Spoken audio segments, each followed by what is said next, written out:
because KD would be the greatest player to ever hit the trade market. It doesn't happen. Guys like that don't get traded. And he signed a deal for 4 more years. So the Nets have an incredible amount of leverage over KD. Yeah.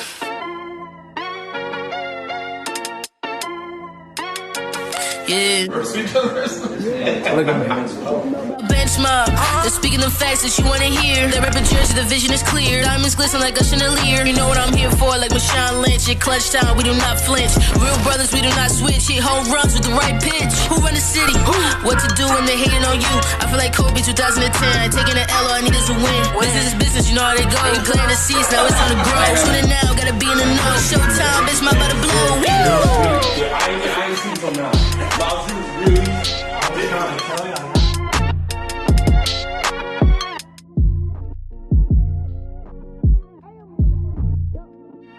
Bench Mob Podcast. What's up, bro? Yeah, welcome back to another episode of the Bench Mob Ent. Before we even get into introductions, make sure y'all follow, like, hit that subscribe button below, share it with everybody that you know, even if you in a situation like Steph parents. You can share it with your new wife, new husband, your ex, we don't care. Share it with everybody. CJ, CVO in the building. How are you doing tonight, CVO? Good, man. Feeling good. Baby girl on the way in 16 days. It's getting real. Lit, whoop, whoop, girl dad. Yes, Mom, smooth operator, beer connected Davenport. How you doing tonight? I'm doing straight. I'm doing good. It's a good night. I had to point that out because some people got the Anthony Hamilton, and it's a talent to have it fully connect. Hot take, Greg Sinsmere. How are you doing tonight? I'm good, bro. I'm good. I'm ready to talk about all this stuff that's going on. I'm excited. We're going to get straight into it. It is NBA beef season. It's the off season and you got other things going on, but it's NBA beef season. Old media versus new media. You got Draymond got beef with Kendrick. You got KD got beef with the media, period. You got Kyrie that got beef with Stephen A. And then you, of course, got the Russ and the Skip beef. Old media, new media. Draymond going at Perk, calling him a coon. Where do y'all stand in this old media versus new media conversation?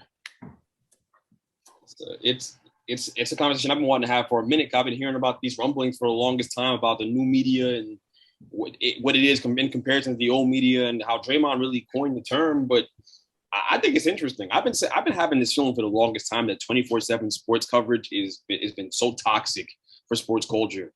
Shows like Undisputed and First Things First and First Take. I mean, the more I've sat down and gotten a chance to watch these shows, I work from home and all that stuff, like getting a chance to see all these things play out and see like how they have nothing to talk about 99% of the time, and they just create things to talk about.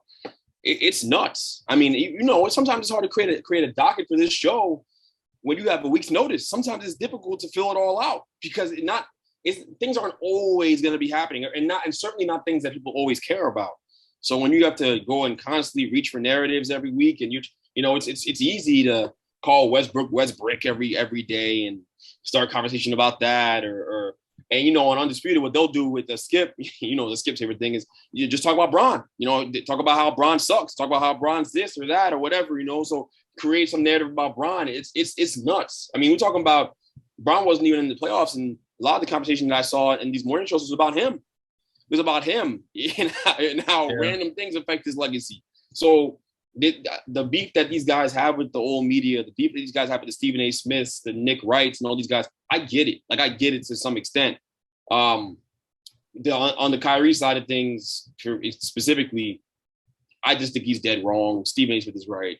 Like, you don't go to work. Like, I know you don't. I know you don't come to work. You wasn't there for half the year last year, and you asked us for a max contract. There's no line of work where that happens. I don't get to not go to work for 75% of the time And then go to my boss and be like, yo, I want more money. And they just go, oh yeah, sure. Like it doesn't happen. So whatever. Like we can talk more about that if that's where y'all want to go with it. But for me, like it's getting very personal between Kendrick Perkins and Draymond and all that stuff. But it's getting very personal. We can get more in depth. But from an overarching view, like the new media and what they're trying to do with Draymond and these players, JJ Redick and these guys are trying to do, and talk more X's and O's. It's there's no personal attacks. You're not pushing a narrative or agenda. It's more about talking about the game. I like it. I would consider myself to be new media. I don't think I'm pushing there. I only makes fun of some dudes every here and there, but when I talk about Westbrook, I'm telling the truth. Like it ain't. He was horrible. Okay, last year. I think I'm just being fair. So I don't know. I feel like I'd consider this to be a new media type of platform based on what I understand it to be. I don't think they'll be out here just trying to push narratives on guys and I think all of us on here, we keep it to the sports aspect. We don't start talking about people's wives and all this stuff. And if at any chance an athlete was like, yo, Tone, you went too far. On this show, we'd be like, all right, cool. We're not gonna keep pushing it. A la Skip, he gonna keep it going. Greg brought up a good point. I want to ask y'all too. Like, do you think at some point, I know it won't happen, but at some point we should get away from the 24/7 coverage? Because I think that's part of the problem. 24/7 sports, you have to again create these conversations. It's not that much going on that we need to talk about it literally from 6 o'clock in the morning till 2, 3 o'clock in the morning, just sports, 24-hour sports. Do you think it should change at some point, like 24 hours of sports? I don't necessarily think it should change, but I think, the main sports that they dominate talking about day in and day out are depending on the season, right? Most of the time it's basketball, other times it's football, baseball gets coverage here and there, but I think they could use it as an opportunity to find storylines within other sports and do maybe more storytelling pieces rather than 24/7 coverage of sports where they're creating narratives in that sense. Because again, like you said, at that point, you're creating a narrative to talk about conversation. I mean, for example, last year when Brady was considering retiring, like how long did they harp on that, right? Like, it's like, you can only talk about it for so long. Why are you talking about this every episode for the whole month of February, whenever it was? Just things like that. But Tone, I want to go back to the point that you and Greg were talking about when you said pushing narratives. Do you think, like, from a pushing narrative standpoint, Greg, what was the thing that you said? You said we don't think like we push narratives, right? On this platform, but that got me thinking, like, well, we're not as well connected to the players as some of these guys are, right? Like Skip and then they have contacts with the agent. So do you think that kind of like gives them a leg to stand on when it comes to pushing narratives and kind of pushing that conversation a little forward? I think they go out there and say, I'll give you an example. I think they go out there and say things to fill time because they have nothing else to talk about. The perfect example of that, and this is way back, is Skip starting this whole narrative that LeBron wasn't clutch. That was never true. By the numbers, he was more clutch than Kobe. You don't want to talk about. Like, by the numbers, he was, like he was in that top tier of clutch guys. Michael Jordan, those numbers are all comparable. Michael Jordan, Kobe, Bron, like all those numbers are comparable, and they always have been. But he's been saying that forever because he's just trying to push an anti-Bron narrative. That's what these guys don't know basketball to the point where they can talk about it inside and out. They can't give you analysis in that way. So what they do is they pick a player to hate, and then they drive on that narrative, and they continue to talk bad about the player the entire time. So for Skip, it's LeBron. Like he's been riding on LeBron's coattails for years, and he's made a career out of hating on LeBron. And I think it's safe to say that no matter what Shannon Sharp or Stephen A. Smith says, that's my brother, he helped me, blah, blah. Okay, whatever. The guy's made a career out of hating on a black man. That's just the reality of his career. That's it. And Stephen A. comes off that way with certain individuals. But the difference with Stephen A. is Stephen A. knows the game of basketball. He does, yes, and he's also honest, brutally honest. But his honesty is wrapped in humor. So he'll make fun of you while being honest. He makes fun of Kyrie.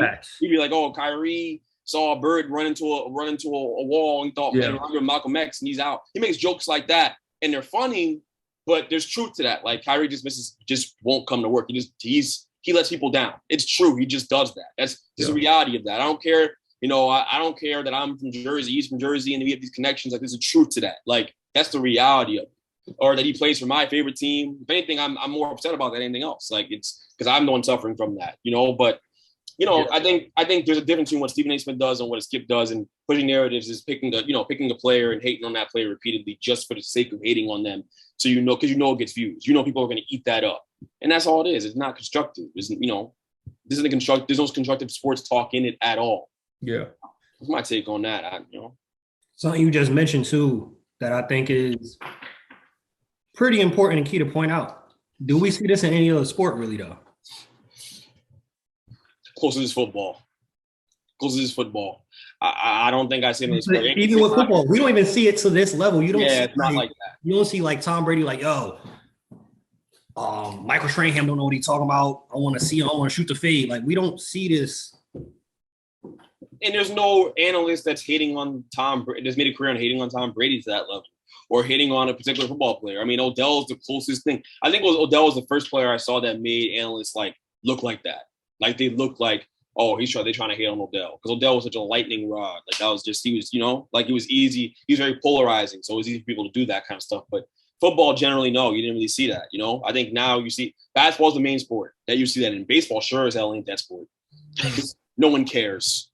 No one cares about Aaron Judge. Just talk about Aaron Judge. We're talking about Pete Alonso. We're talking about a Paul Goldschmidt. Y'all don't even know who Paul Goldschmidt is. Like, that's, you know what I mean? Like, people don't care. So I think basketball's, because it's so entrenched in Black culture and everyday culture, right? In American culture in general, like, just the way it kind of meshes with that, it's easier to do that. These guys are very visible. You know how much they make. You know their faces. You see them all the time. We even got guys who don't like Steph Curry and talk about Steph Curry. Now, Steph Curry's gotten, he gets a pass on a lot of these things. He's easy. They take it easy on him, like I always say. But that's good. I mean, that's how it should be for everyone, but it is, they choose to hate you, they'll drag that down. Miles, what do you think? What do you think about all this new media, old media stuff?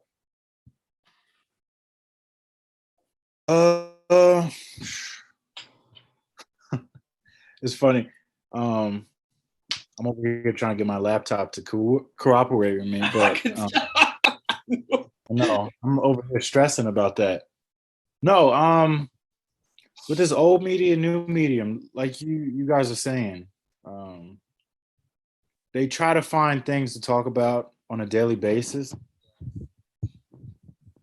Keeps the convo going consistently, which I don't know if they should do that as much as they do. I appreciated Draymond's way of going about things in the playoffs. You get the breakdown of each game. You get the X's and O's. You get, a player's perspective on this. Some of these, the old media are guys who watch sports. They didn't really play it at a high enough level to give you insight on different things that you'd want out of this. That's why now they have JJ Redick, Draymond Green coming along, and they're honest. They don't try to push these different narratives like when some of these guys attack LeBron.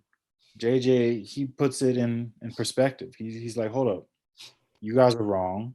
I'll give you the facts why, and I'm gonna shut down whatever you guys are talking about. So, I mean, I think the best thing to do is to mix the old with the new, so you get, those two sides clashing a little bit, which, I mean, these are debate shows. You want a debate. You don't want everybody to just agree on every topic.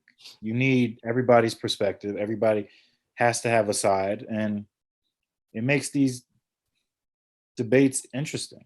Like, Get Out would be boring if it was just everybody like, I agree. Yeah. All right, what's the next topic? Like, I couldn't watch a show like that. You want somebody to say something that you think is outlandish, then you want someone to bring it back and be like, all right, I agree with him. And then they come back with something and it's like, oh, all right, that's a good point. So that's the thing. That's what you want to see. But I mean, hopefully we get more of these guys from the professional ranks that want to step in and, not just try to grow their career by hot takes and all that stuff. They want to actually leave a legacy in the media. Kind of like, Charles Barkley. Charles Barkley's one of the most honest guys on TV. And that makes the TNT show as good as it is because you don't have guys just, pushing an agenda. Charles doesn't care if he says something crazy. You could fire him, but he's going to still say what he wants to say. And nobody would fire him. So, but I don't know. Would he be considered old or new media?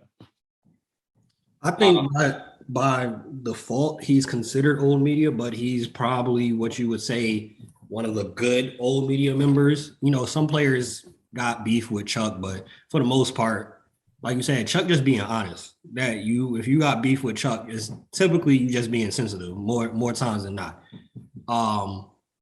With that, do y'all feel Draymond is kind of being a little hypocritical when he mentions about new media, old media, and new media is about X's and O's and not pushing narratives?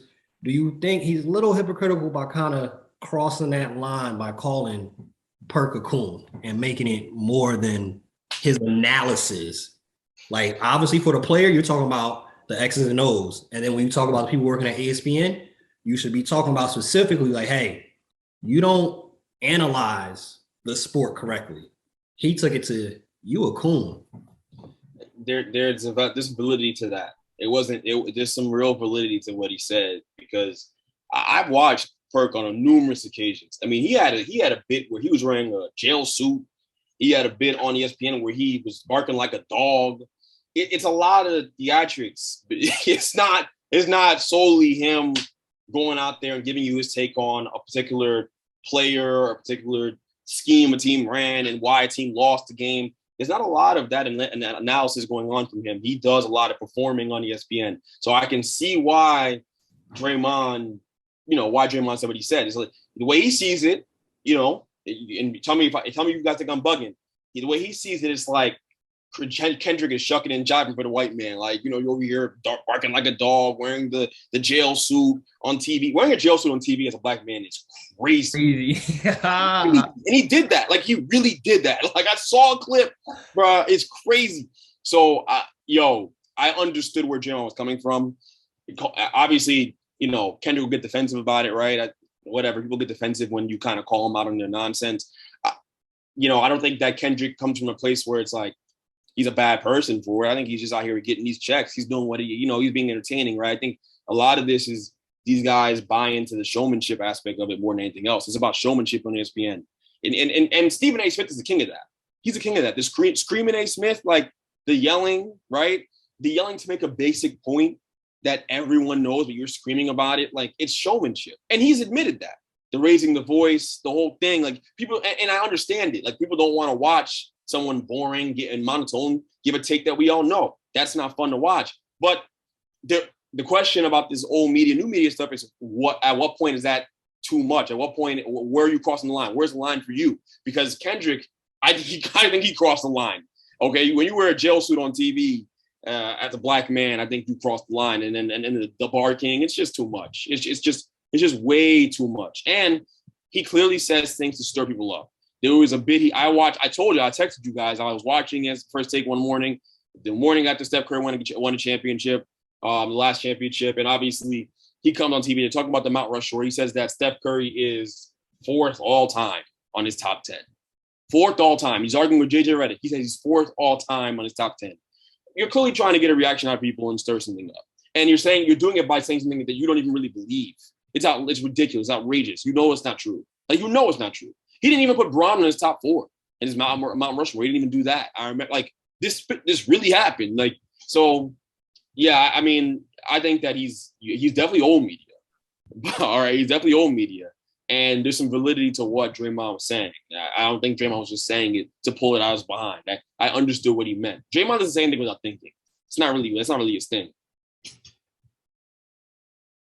Me personally, I agree with everything you said right there. Maybe you go about it in a different way. Because one of the biggest issues that we have with this old media versus new media thing, none of them pick up the phone.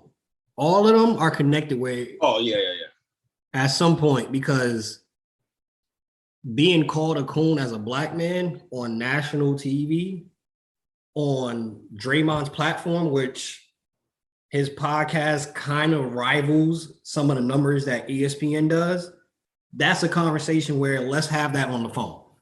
Let's talk about this behind closed doors. If you're going to use that word, he could have described everything that he said, the jail suit, this, that, and the third, but then going to the coon aspect, let's talk about this behind closed doors from black man to black man. Like, don't the coon, that rightfully so, that's going to hit a different chord. Yeah. That's going to hit a. Yeah, but at the same time too, like, this is what Draymond does. Like, he's honest to his fault, right? Like, he says what's on his mind, and I'm sure he thought about what he said, but at the end of the day, like, he wears his heart on his sleeve, and he's going to tell you how he really feels, and like, it's up to you to react however you want to react to it. And dang, Miles just left. But yeah, I mean, Draymond, he's not like trying to get that ESPN deal or anything like that. So again, and if especially too, like, if he's not vibing with Perk, right, and if he really doesn't, give a rat's behind about Perk, he's gonna tell Perk, what his true thoughts are, because that's the only way for him to say what he said publicly is the only way is gonna resonate with people. If he tell Perk behind closed doors and things like that, it may not go anywhere. But when you put someone on notice publicly, that's when the conversation starts, and then people, like us, are having this conversation about old media versus new media, and maybe some things start to change. It's not changing anytime soon. No. It's not changing anytime soon, bro. They're gonna keep doing that because that's what the ratings. When you hear Stephen A. Smith go, "We were number one. We've been number one ever since." Why do you think? People tune in for the madness. They tune in for the chaos. Some people find Kendrick Perkins funny. I think he's corny, but some people find him funny. You don't know who you're appealing to. It's just the market. You just kind of know what you're placating to. ESPN has a ton of data and market research on what sells, and they know a guy like Perkins is people are going to eat that up. People are going to eat that up. And that's the reality of it. I mean, last thing I'll say on this, and we could transition. There is such an art to be able to do the hot takes, but it actually still makes sense that you know what you're talking about. Which is why, as much as you want to hate Stephen A. and be upset at Stephen A., 9 times out of 10, what he said about Kyrie, hot take, didn't like it, threw some humor in there, but he's not wrong in his analysis, actually, when you boil down to it. Perk, on the other hand, he hasn't learned that yet. He hasn't learned the art of doing the hot take to get the people to view, but you know what you're talking about. Don't just say some nonsense like, Stephen A. Smith, he could play basketball right now with the Warriors. Like, that's people going to tune in and be like, more so because you're stupid, because that's what it sounds like. It's literally like, you feel me? Like, it's like when you a class clown and the teacher came up to you, they're not laughing with you, they're laughing at you. Yeah. They're not really, the numbers that you garnish is not because you know what you're talking about. They come in to laugh at you like, he's really stupid. It's a lot of that. What is this, back-to-back years now? This Joker struggle with saying names? Bro, that's your job. How don't you know how to say these players' names? Moody. He don't take the job that serious, where he just shows up and keeps collecting these checks. He shows up, he chucks and jives, he gets up out of there. There's some reality to what Draymond said, bro. I'm telling you, being in that jail suit is a damning image. It's like that picture of Drake with the blackface on. I can't get it out of my head.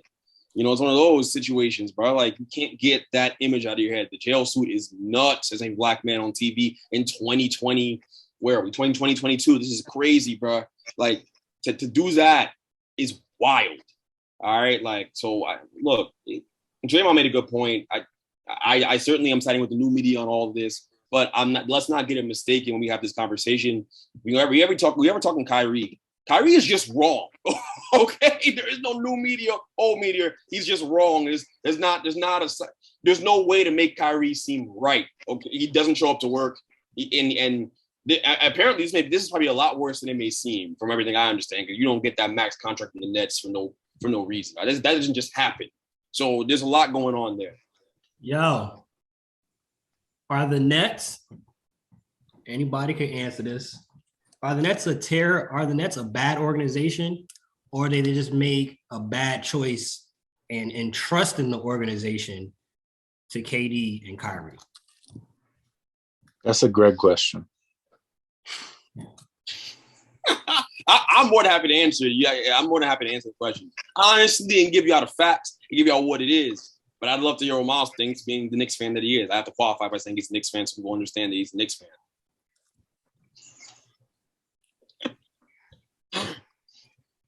But if you're asking me, I'm asking all y'all. Hold on. Tony, you cut out for a second. You said, are the Nets a bad organization? And what'd you say about KD and Kyrie? Are the Nets a bad organization, or is it more so that they made a bad choice in entrusting the organization to KD and Kyrie? I don't think they're a bad organization. I think that, and honestly, I don't think there's anything wrong with kind of entrusting, KD, within that. But Kyrie, that's when it becomes complicated, because KD obviously brought Kyrie obviously brought KD to franchise, but with Kyrie's track record and history, like he's not proven himself to be a successful part of that team long term. Last year he only played a handful of games due to the COVID, and again, everyone's able to make their own choice regarding that. But like Greg said earlier, you got to show up. So when you're basing the future off of, trying to make decisions for the franchise in terms of like, do we give this person, a new contract and things like that, obviously that's going to come into account when you're not held accountable and you can't show up for the team. And it just puts you in a predicament for the future in situations like this too. The only way you could call the Nets a clown show or a bad organization is if they actually gave Kyrie this maximum contract that he wanted this year with just no type of pushback and just handed it right over. Like if they gave him that contract this summer and there was no type of real negotiation that took place, he just got his 5 years, 248, which is what he wanted, right? Then okay, call them a clown. I'm calling them a clown too. I am. They took control of the organization back this year. That's the way I see it. Like if the question is, was it a mistake in the first place? I don't even know I can say it was. I don't think it was a mistake, because what other choice was there? Any team in the NBA, for the most part, unless you're the Warriors or a team with Bron on it, would have done what the Nets did. They would have sold a crib to get their hands on KD, and then of course Kyrie's coming along with them. But you really wanted to get KD. KD was the prized possession, the prized jewel, right? That's what everyone really cares about. Kyrie's incredible, but we all know Kyrie comes with his own baggage. But that's just, it seems like having Kyrie on your team is I shouldn't say a small price to pay, but in the grand scheme of things, you have KD on your team. Like, even if it didn't work out with KD, the Nets' fail-safe plan was to trade KD and get the biggest haul back in NBA history, because KD would be the greatest player to ever hit the trade market. It doesn't happen. Guys like that don't get traded. And he signed a deal for 4 more years. So the Nets have an incredible amount of leverage over KD and over Kyrie, because Kyrie didn't come to work and lost a bunch of money because he chose to take a stand against the vaccine, right? And we saw how that worked out. So, I mean, first of all, I think the Nets are still a good organization. They can make good decisions, still have assets. They handle their business the right way. And I think that they took a step in the right direction doing that this summer by making sure they didn't cave to Kyrie's demand, because we didn't have to. There was no need to do that. Kyrie learned the hard way. You don't come to work, you're not going to get paid. And also beyond that, who wants you? You look horrible out here. You look horrible in the NBA circles. No one wants Kyrie on their team. I saw a report today that the Miami Heat weren't going to trade Kyle Lowry. They weren't willing to trade Kyle Lowry for my man Kyrie Irving. So clearly the Nets played their cards right. They negotiated really well. They have him on a 1-year deal. It's exactly what any Nets fan, any fan who knows something would want. You want that guy on a short-term deal so he's on a prove-it situation. That's what you got. I think they played their cards the exact right way. You don't handle it any different than that. I think it's perfect. I think it's perfect. Yo.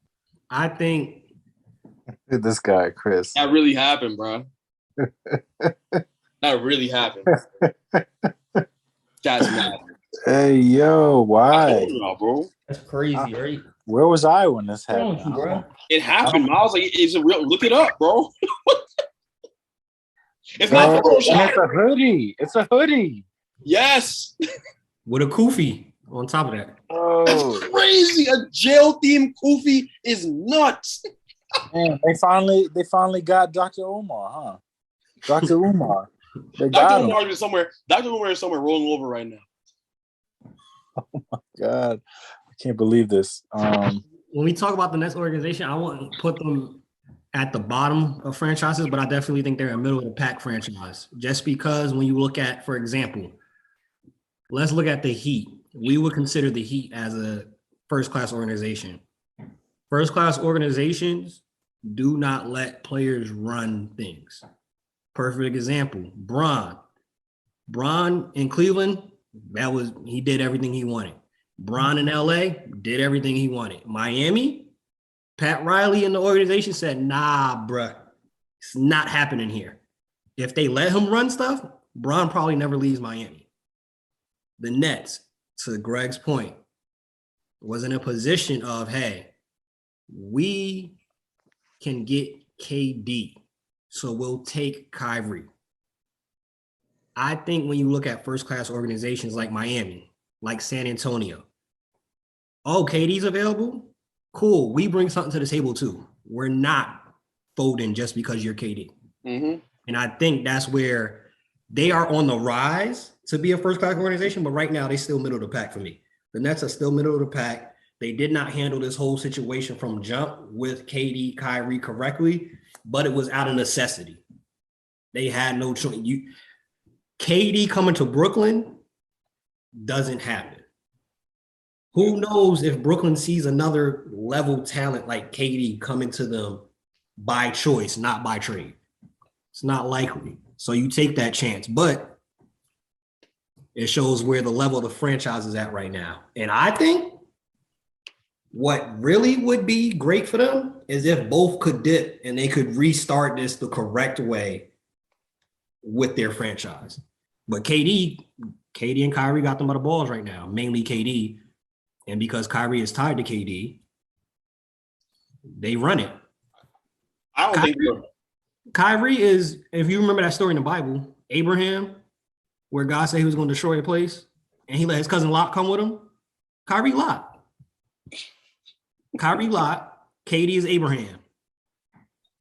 It's a fair analogy. I don't think the Nets were bluffing when they said they were willing to lose both to not have to deal with Kyrie. I think they were very serious about that. And I was at a point mentally where I was like, no, I'd be fine. It would be fine by me. Actually, believe it or not, you have Ben Simmons.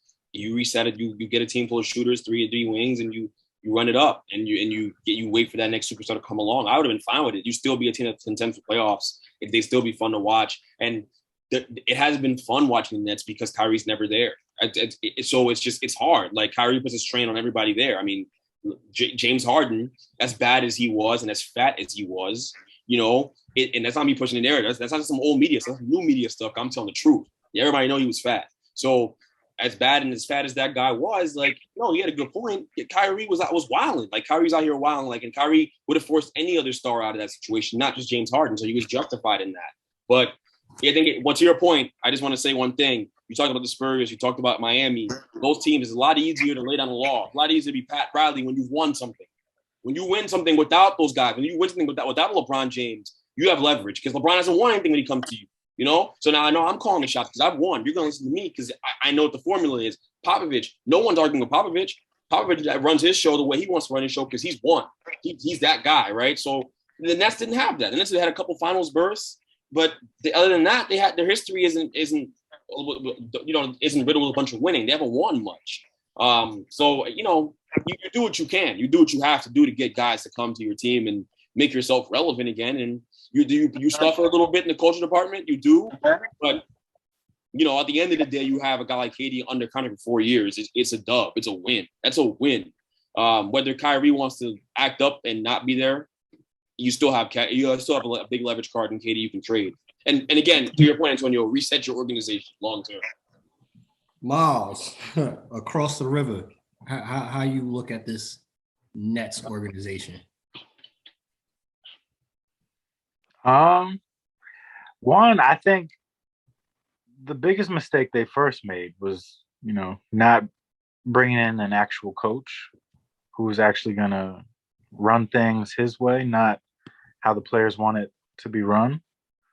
So, I mean, they brought in a buddy of the gang, Steve Nash, and he hasn't really kept him in line. Like Kyrie, I don't know if he's doing this if you have like a Popovich or even a Spoelstra. I don't think he's doing this if he has somebody like that as his coach. But I mean, Steve Nash, he gives off this like California persona of like whatever. If something bad happens, so be it.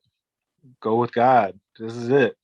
Like it just seems like it's real nonchalant with Steve Nash as the head coach, and I don't feel like a sense of urgency with him running things. Then I liked Kenny Atkinson. I've always said that I think he got the short end of the stick, them letting him go, just because they wanted Kyrie and KD there, and he wasn't their guy. They don't know Kenny Atkinson, but he's a really good coach, and he'll be a good coach again once he gets that opportunity. Yeah. Shout out to him for turning that Hornets job down, because that's not a good, desirable job at this point in the NBA. But yeah, I think it comes down to coaching, and I wouldn't even say the culture is bad. It's just, Kyrie's kind of made things from the outside looking in look like things are a little toxic, because everything is talked about besides basketball, besides playing basketball. Like for the Heat, they just got to play. That's it. You don't have to answer questions about vaccines and is he going to play? Is he going to go to the Million Man March in a month or so? Like, you don't have to worry about these things with good organizations. So, I mean, they're not piss poor, but yeah, they're middle of the pack, and they've made strides to improve. But I don't know if they have room to improve with Kyrie still on the team. Like, they're still going to be where they are culture-wise, because, I mean, Kyrie's a toxic figure in the NBA right now. And that's why nobody wanted to trade for him in the offseason. So we'll see if he shapes up in the fall. If not, then you let him walk next year. There's nothing wrong with that. You still got an open max slot.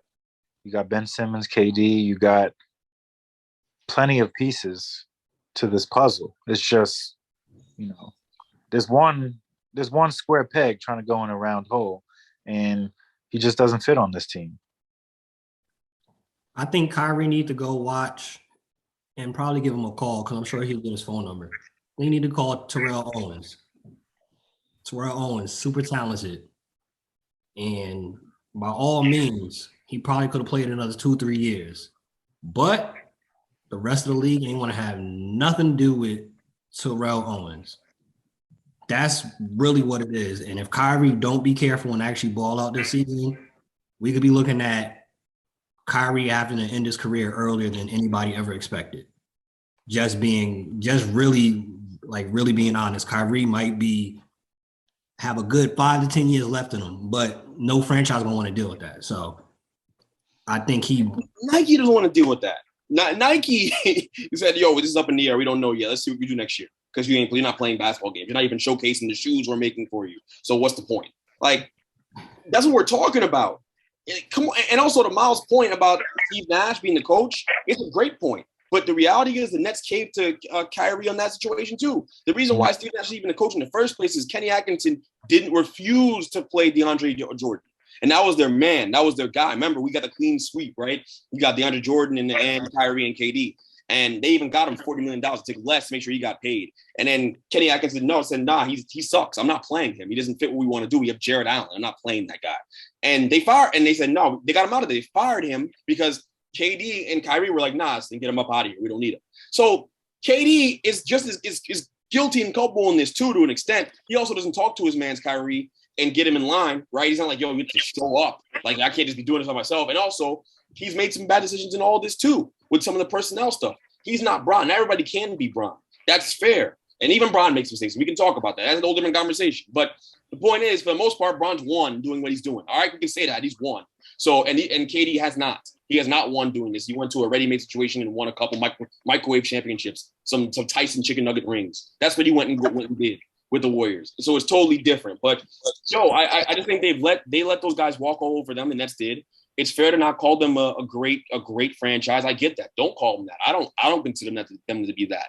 But I think that when you look at how this could all end, it won't end as badly as people think it will, because at the end of the day, they'll end up with flush with a bunch of young talent on their team, and they can just run this thing up and be sustainable for the future. And that's how it ends. But they've let these guys walk over them, and Kyrie has no business running a franchise. And the fact that he thinks he has the right to work directly with Sean Marks and Joe Tsai and co-own the team tells you the guy's out of his mind. He's crazy. And he asked for a raise if they're not coming to work. Like, that doesn't make any sense either. It doesn't make any sense at all. Tell me where they do that at, please. They're hiring. Toxic behavior. Absolutely toxic behavior. More toxic behavior is seeing these athletes that more times than not did not manage their money correctly and end up having to do these boxing celebrity events. The most recent one now is Adrian Peterson, who would be a heavyweight fighting Le'Veon Bell. I know, Chris, this hit a certain chord seeing this article, so I'll let you start it off with AP and Le'Veon going to fight now. It didn't even hit a certain chord, but like when I saw it, I'm like, for real? Like we're talking about Adrian Peterson. Like, he had a great career in the NFL, helped out, the Vikings for several years, and bounced around to a few teams after that, and helped him out and did what he could. But like why are you going to boxing? Like, I'm just so sick of seeing these athletes trying to get this money grab and trying to get like attention. Like, they're boxing the crypto center now, and it's like, and Le'Veon Bell, another person whose career was cut short and could have played, a little while, or should have played a little while longer had he been in the right situation. It's just sad to see, like, because I feel like one of those dudes get in there and gets knocked out, like, that's what people are going to remember you by. That's people going, remember when Adrian Peterson knocked out Le'Veon Bell? And Le'Veon Bell has been in a bunch of Twitter fights lately since he hasn't been playing and whatnot. And it puts a bad taste in my mouth. People out here fighting, these pro athletes, fighting Jake Paul. And it's like, man, go do something productive. Like, you were great in the league when you played, and now you're out here trying to be a boxer and something that you're not, just for attention and clout. Like, it's corny. I think what you mentioned too is the biggest issue. They are not athletes in this profession. And unlike basketball, for some of these basketball athletes, Nate Robinson, football, you have this on some level, but boxing, you get hit the wrong way, you might be paralyzed the rest of your life. You might die in the ring. And they are not really skilled at this. Yeah. So it's a safety factor. Like, we all remember, not Nate Robinson being the dunk contest champion, but seeing this man on the canvas really actually concerned, like, yo, is he okay? Is Nate good? Yo, my problem with it too is like the fact that they think that, and I'm sure people are definitely going to tune in, but the fact that, like, what's going in their heads is like, yeah, people want to watch me box. Like, no, the hell we don't. We don't care about you boxing. Like, I'd rather go watch some NHL players step in the ring, because at least they do that in their sport. They get it on in the middle of the ring. Like, like AP, I really don't care about you boxing. Like, hold up, Chris, would you watch it if it was Joe Burrow versus Deshaun Watson? Hell yeah, I watch that. Absolutely. If Joe Burrow won that fight, you'd call that guy racist for the rest of his life. Joe Burrow would win that fight and walk out on some Cartier sunglasses. My money on Joe. That's because he read the report about Deshaun Watson on all fours asking girls to eat his gooch. Yo. Deshaun, Greg, wild boy. wild man. Greg is a Greg. wild man. Greg ain't nowhere near as wild as Deshaun. Did you hear what I just said he did? Someone's in all fours. It's crazy. All fours as a man is nuts. Shit. That's crazy. Yo, all fours. Hey, yo, that's literally like, honestly, never mind.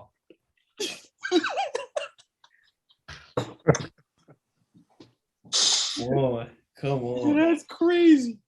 Oh boy. All fours as a man is nuts. That's crazy, bro. Hey, he didn't care that the report came out. Like Miles said, you couldn't break his soul. He embraced it. You won't break my soul. You won't break my soul.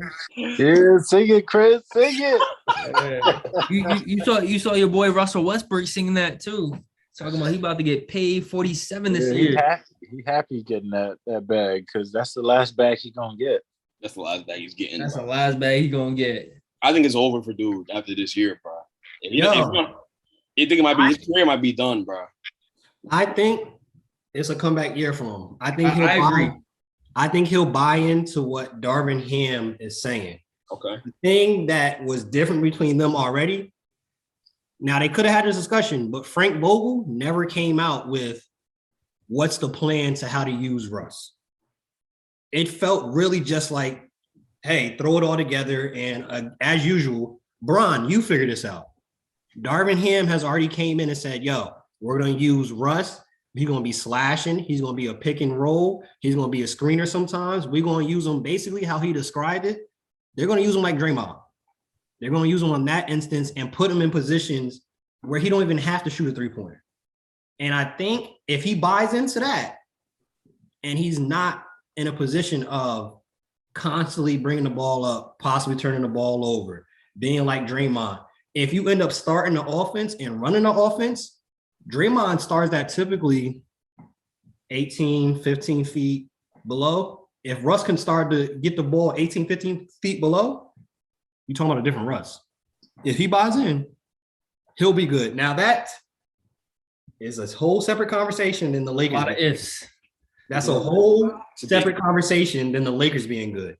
I think Russ buys in. Russ has a better year, but you still got to see. It's only June still. We still got to see what the Bodega Los Angeles Lakers franchise does. Yeah, they got to make upgrades to the entire team. But I mean, I don't know. I think Russ has a pretty big ego. I hope he buys in because if he doesn't, his career, it's weird. Like his career could be significantly shortened because he just like, what do you do with Russ if he's the same guy he was last year? Like he's a guy who's not good at what he used to do. Like he's not athletic enough to do that, and he's just the same guy. But like you can't use him that way. No team would need him to be the point guard, be the engine starter to an offense. No team needs that. Even the worst teams in the NBA don't need that. The worst team, OKC's horrible. They have Shai Gilgeous-Alexander. They don't need that. Basketball's in a great place, so it's hard. And Shai Gilgeous-Alexander is a way better basketball player than Russell Westbrook is. So it's hard. It's really hard. But we'll see how it goes. I don't want to pile in on that guy too much. Clearly, I'm not going to break his soul anyway. So yeah, but to your and Jordan's point, like, how do you not buy in? Not only after the year that you had, but after you put on the trading block and nobody wanted you. He doesn't have self-awareness. Yeah, well, at this point, I'm pretty sure anybody has to have self-awareness, knowing like, all right, they put me out here and ain't nobody want me. Guess where he's at, but I'm saying like, and I think now he may realize it. To your point, he may realize it now. But I'm saying he has no self-awareness at all throughout his entire career. If you look at Russ's career from the very beginning, he came into the NBA as a spotty jump shooter, and he never really got better. Like he had some seasons where he was decent shooting the ball from mid-range and decent shooting the ball from three a little bit, anyways.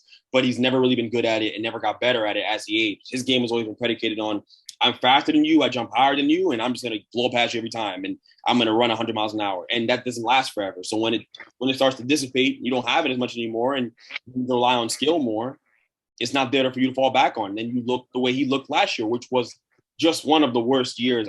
I like some of those clips. I mean, You see them going viral on Twitter. Some of these clips are just so bad. Like, I can't even make sense of how bad he was last year. But it's because he doesn't have skill to rely back on. And you watch him working out with with his trainers and the people who he has around him.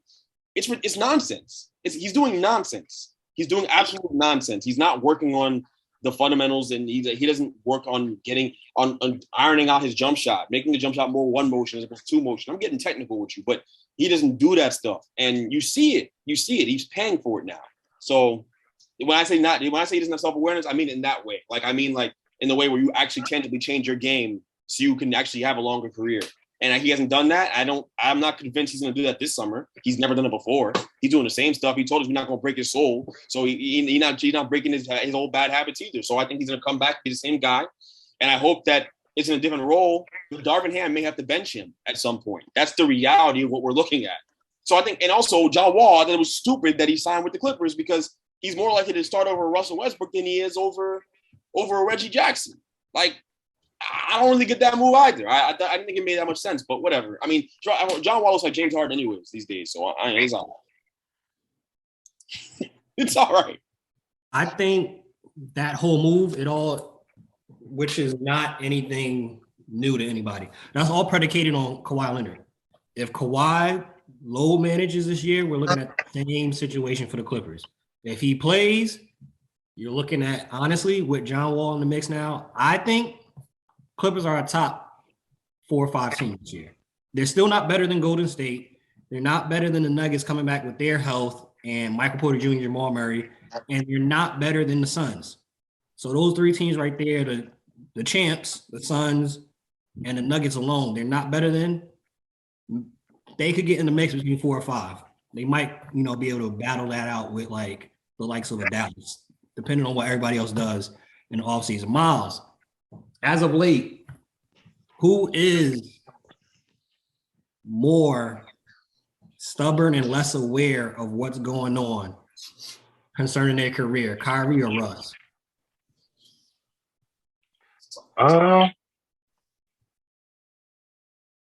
feel like it's Kyrie in a way. Like, everybody wanted Kyrie at one point, yes, but over the last couple of years, as we've seen, he's become more vocal when it comes to different things, good and bad. And I mean, some teams just don't want to deal with that because then it's like a media headache. And especially when you're a guy who doesn't play 82 games a season. Like, I don't think he's ever come close to that in a season. So, one, you're outspoken on things a lot of teams don't want you, touching. Otherwise, they got to cover your ass on these topics. And then, 2, it's like you're never healthy. And even when you were healthy, you chose not to play. So he's at a crossroads right now because, I mean, Lakers were going to give him the mid-level exception if he backed out of his player option, which that's a big pay cut from what he's getting next season. So he's got to realize that this season is the biggest one of his career to set the tone for the rest of his NBA career. Because if he goes out there and he plays good, but then maybe plays, 47, 50 games, then the narrative is he can't stay on the court, whether by choice or by injury. Like he's not available for you. At least Westbrook, he goes out and gives you his all, whether that's, the best for some teams or not. He's out there. I don't agree with the Lakers don't even want him to show up to work, though. One guy doesn't come to work and you need him there. The other guy, he shows up every day and you're like, damn, stay home. Well, no, I feel like it's because that was a bad fit from the jump. Like, I don't understand the trade. Gave up Kuzma and he played well in Washington. Gave up Caldwell Pope. He played well in Washington. And then you're bringing back a point guard who can't shoot to play alongside LeBron James, who is the de facto point guard on the team. So it was one of those things where you've got an agent who has no idea what he's doing as the GM, and he made a bad move, and he can't go back on it. But now you have to play out this year with Westbrook. However it works, you got to play it out because you didn't want to attach a first-round pick to him. But he's got one more year left on this deal. So I think,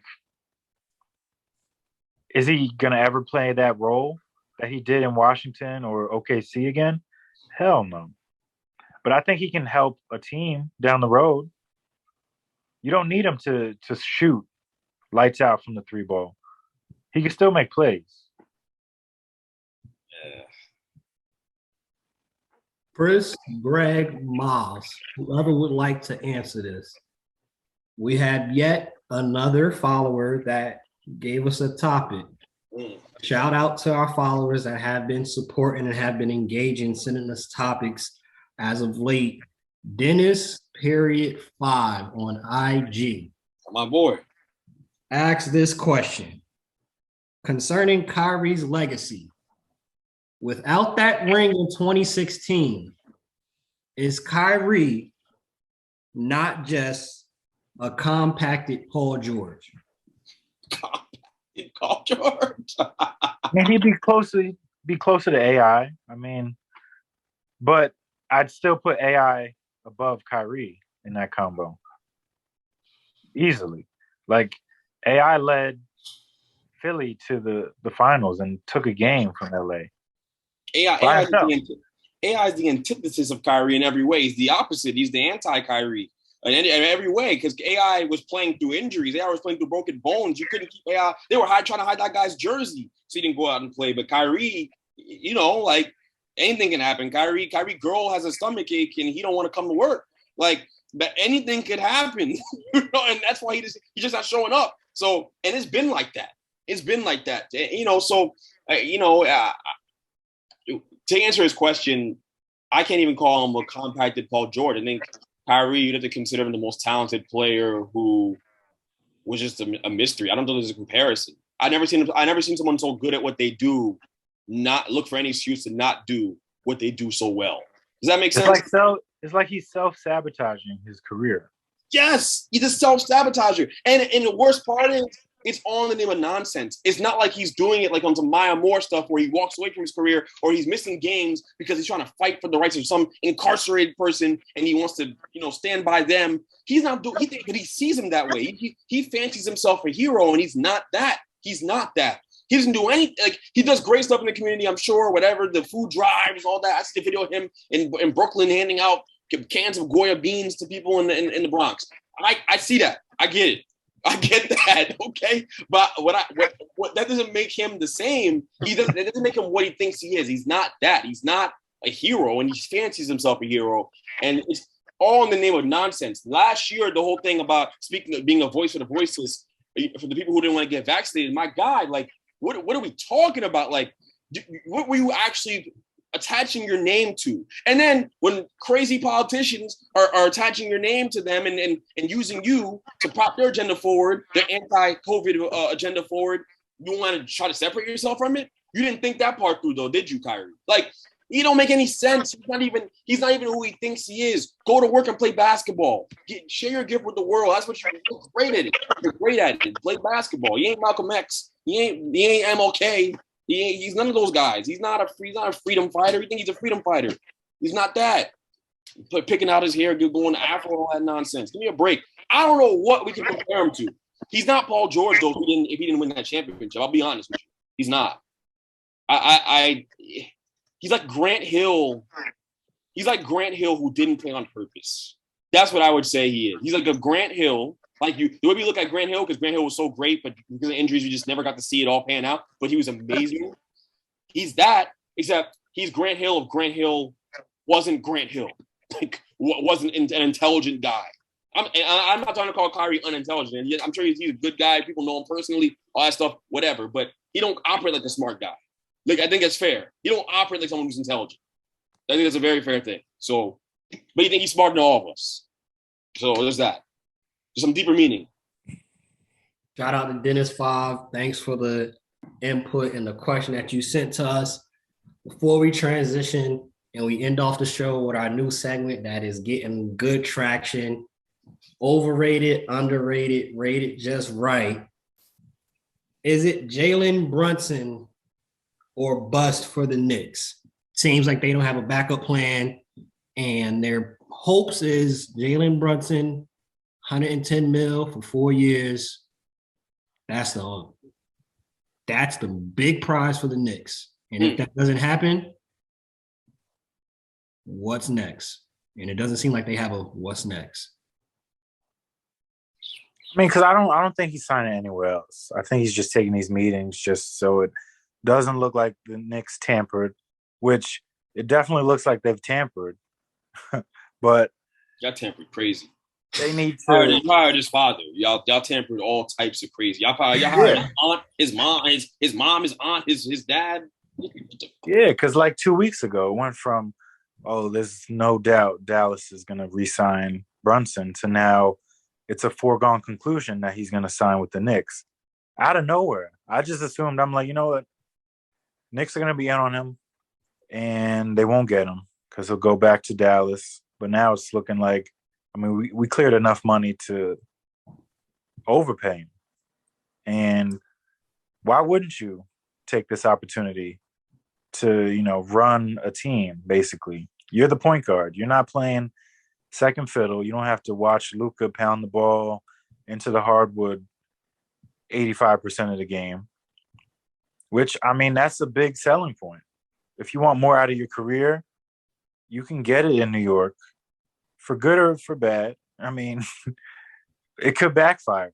This could be one of those things where you're looking back on it and like, damn, we paid this guy how much money to play here? But for him, this is the best thing for him. You get to stay home. You get to play for your dad. This is like a Disney movie right here. Now all he needs to do is bring a chip to New York, and then the sky's the limit. So I shouldn't. The sky's the limit. Look at the expectations y'all have of this man. It's not, though. That's not the expectation I'm having. I'm saying if you were to write a script for a movie, it wouldn't be what Kyrie's pushing. It'd be what Jalen Brunson. You think this is Airbud or something? You acting like this whole story with Jake. He said Airbud. You think you about to come here and you about to galvanize the team, and suddenly RJ Barrett's gonna become LeBron James and not be bad at basketball, and you're gonna be all of a sudden have this amazing turnaround of the New York Knicks. This is incredible. I gotta give it to you. It's a great storytelling thing. That's what you took. That's what you took from what I said. I took that from what you said. I see this fairy tale coming true for you. I can see it. You're reading Jace this story before he goes to bed. This is what you're doing. You're telling Jace that this is light-skinned brother from this Dallas. Is crazy. He's gonna come onto the Knicks, and all of a sudden everything's gonna be great. James Dolan's not gonna suck as an owner, and we're gonna be a competent franchise because we got this guy, this light-skinned guy who happens to be from New Jersey. We hired his dad, which is totally probably against the rules, but we did it anyways. Who cares? We got him. And now, the president, his former agent, Leon Rose. Leon Rose is his former agent, right? Oh my God, this is horrible. I don't think so. No. Yeah, no. First agent. Yo, that's crazy. This is so illegal. Crazy tampering. Well, it's a good thing the Knicks traded all those first round picks. Y'all don't have to give them back when the league find y'all anyways for the tampering, so it's okay.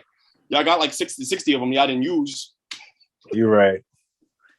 Well, what you gonna get for Kyrie when he leaves? I want Kyrie gone. I don't even care. Yo, give me the pack of Goya beans to give to that person in the Bronx. I'll take it in exchange for Kyrie. I'm okay. I'm good. I don't need his services. He don't come to work. So I'm okay. A Nets game, we didn't even see him play. We saw fat James Harden instead of him. It's nonsense. Why? Because he's taking a stance against the vaccine. Give me a break. I don't need to see that guy, bro. I'm okay. Get Kyrie. Yo, when Kyrie get out of here, we're gonna be real serious. I think the clown show with the Nets is the fact that Kyrie's in our team. I think that's really what you want to be honest. That's really what it is. Kyrie is the clown show. Kyrie's the clown show on wheels. It ain't KD. KD will play through anything. KD will play even though if his legs rub together, they'll light you on fire. He'll play through that. He'll play through anything. It's really Kyrie. That's the problem. But yeah, back to Jalen Brunson, please. Yeah, that's crazy. That's crazy, Miles. As Chris pointed out, it's a lot of things that went in the Knicks' favor. That's crazy. It's a lot that went in the Knicks' favor going into this. And good job by Jalen keeping it tight to the vest, making people think that he was going back to Dallas. Good job. Can we get a prediction on how much they're going to give him, Miles? How much money are you guys about to pay Jalen Brunson? I'm going to say 105. You already 105. Those are not the numbers I'm hearing. He getting more than that. 110 over 4. I heard 110 over 4. I heard the Dallas couldn't keep him. They didn't offer him like 115 over 4. So you guys are coming in like 120 over 4 years. I don't think we're going that high. Dallas ain't offering. I guarantee you 115. They're saying Dallas can only keep. They're saying Dallas can only keep him if they offer him for 115 over 5 over 4 years. I think it was. Nah, it was 5. It was 5. It was 5. It was. I heard it was a 5-year deal or something like that. Yeah. So that if the Knicks are going to beat them out, they're going to have to go in at like 120, 118, 120. They're not going that high. That's the thing. Well, you have all this cap space. We didn't trade for DeJounte. Y'all done traded the whole team away. Y'all gonna have to use the money. Well, because why would we trade all them first round picks for DeJounte? Why not? Why not? Does that make us a championship team in your eyes? That's the goal for the Knicks.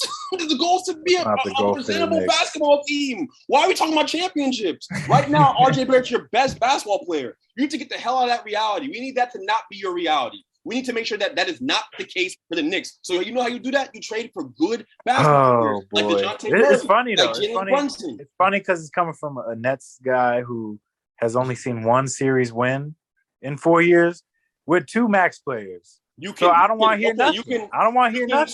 You can insult me. It's crazy. It's crazy to me. I have Kyrie Muhammad on my team. You can make fun of me for that. I understand I have Kyrie Muhammad. I get it. But the reality of this thing is that it doesn't make anything I'm saying less true. What I'm saying is true. Right now, RJ Barrett's your best player. So you can't be talking to me about winning championships. That can't be it. You're not aligned with the organization. The organization over here moving differently. You're not aligned. They trading for first round picks, not drafting dudes unless the name's Ivy. They wanted Poison Ivy so bad they didn't take anybody else. Who else was there to draft though? Okay, fine.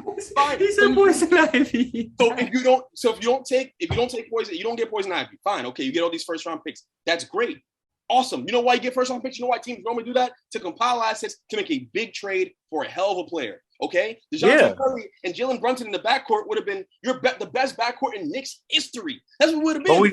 But hold on, we're gonna bring in 2 point guards now.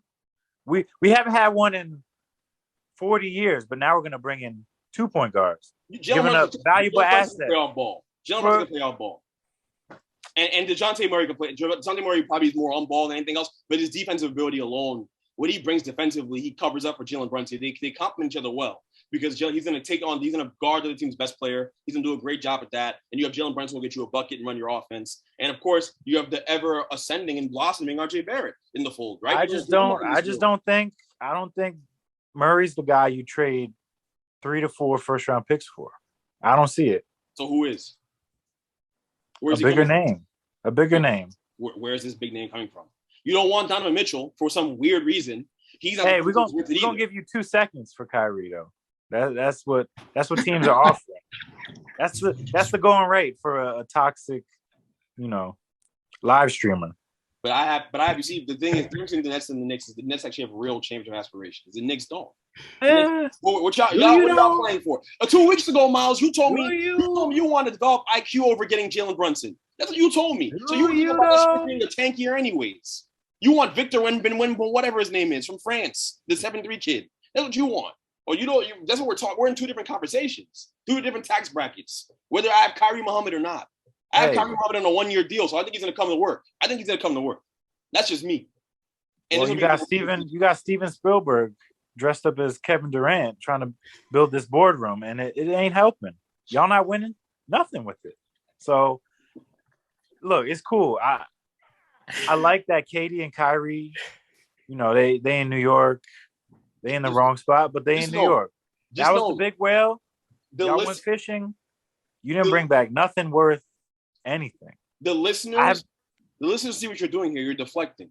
I'm making good points about your Knicks, and you're bringing up the Brooklyn Nets. We done spend a whole segment on the Nets already. We ain't got to go down that road no more. That is what it is. I'm talking about your Knicks. Okay. Yeah. The question I started with was Jalen Brunson. He's gonna make. How much money is he gonna make? You told me 105. I'm telling you, you're out of your mind. He ain't making 105. He And can't. it's not gonna be 120. It's not gonna be 120 though. Okay, you'll see. He making 120. All right, we'll see tomorrow. Van Vliet about to sign an extension for $100 million, I think, right? Van Vliet. I think Van Vliet's sending another extension for like $100 million. I saw that. He's about to re-up with Toronto. Van Vliet's kind of like the level of player we're talking about. You add another $20 million there to make sure you get him from Dallas because Dallas values him. So yeah, this is the guy. And by the way, Jalen Brunson will have been the best point guard you guys had in my lifetime.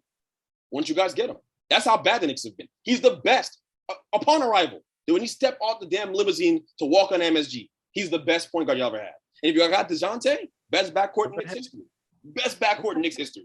The bar is not high. So you trade 3 first-round picks for DeJounte. Why not? What's the alternative? What are you saving them for?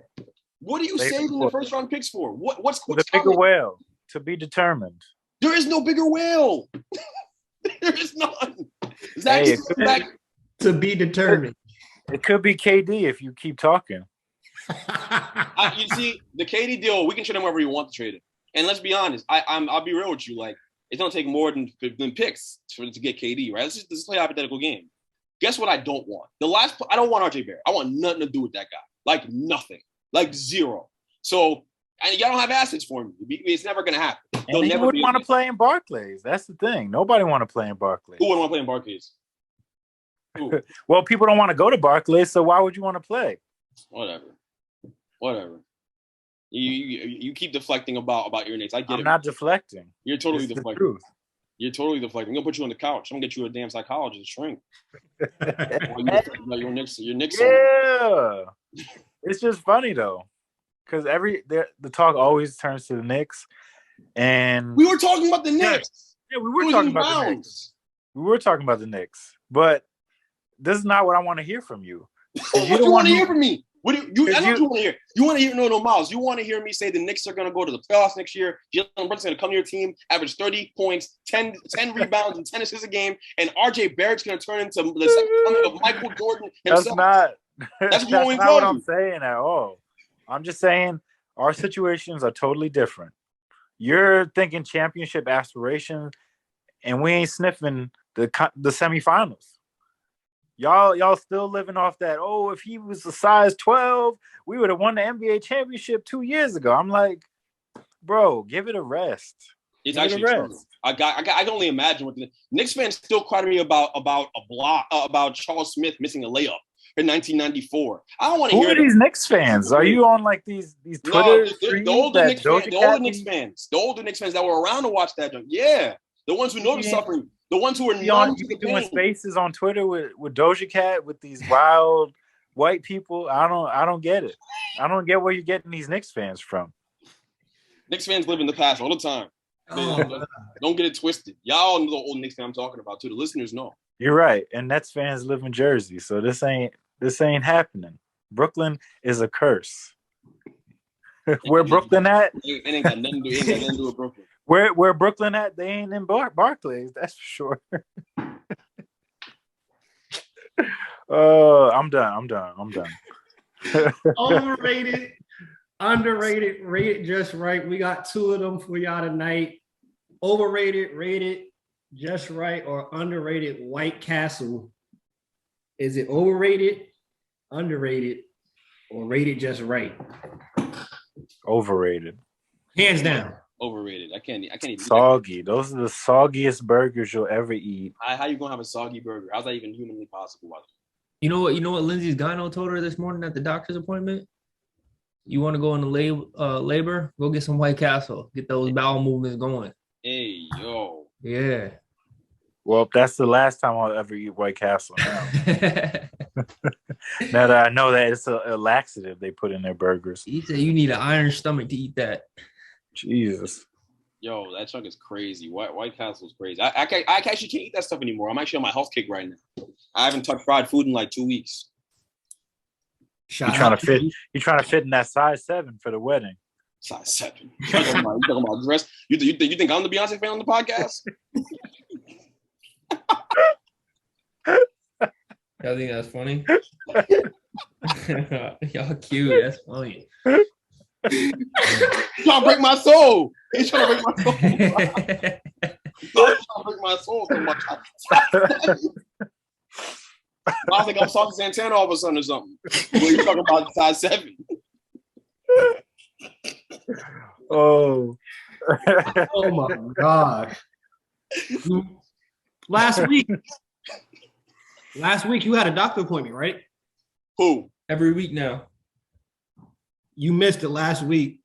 Greg alluded to, he brought up Beyonce and basically said, Break My Soul is not on any standard level of anything that Drake dropped. He said Break My Soul was very mid. Mid. It's not. Yo, Drake Chris, Drake's he's coming for you. Get him. He's coming for Listen, y'all made me. Queen so C. Y'all so Queen funny. C. I defended Beyonce one time, and now y'all think I'm part of the Beehive. One time's all it takes, I guess. These two, yo. Yeah. I did because they was talking in the chat like she was trash. I defended her one time, and now I'm a part of the Beehive. Ain't nobody called Beyonce trash in the chat. I'm lying. He talking about me because I said I said y'all was acting like you. Oh, he's alluding to me because I'm of the minority that feels that she's overrated. So yeah, I'm not. I can't speak on that. But what I can tell you is that record is not nearly as good as like Sticky or Occurrence. Nah, yeah, I'll agree with you on that. Sticky slaps, bro. Now you want to come around on the album. I'm telling you. No, I do not. I do not want to come around. I said Sticky and Jimmy Cooks. That's it, bro. Stay close-minded. That's ridiculous. That's it If for you me. think those are two good songs in the album, I feel bad for you, bro. yo, he said stay close-minded. Staying close-minded. Now, he ain't listening to the rest of the album. He listened to those 2 songs. That's it. I know he didn't listen to the rest of the album. I listened to the whole album, bro, No, you did not, bro. multiple times. You did not listen to the album. Well, first of all, there was a whole song on there where Drake has this deep auto tune the whole entire time.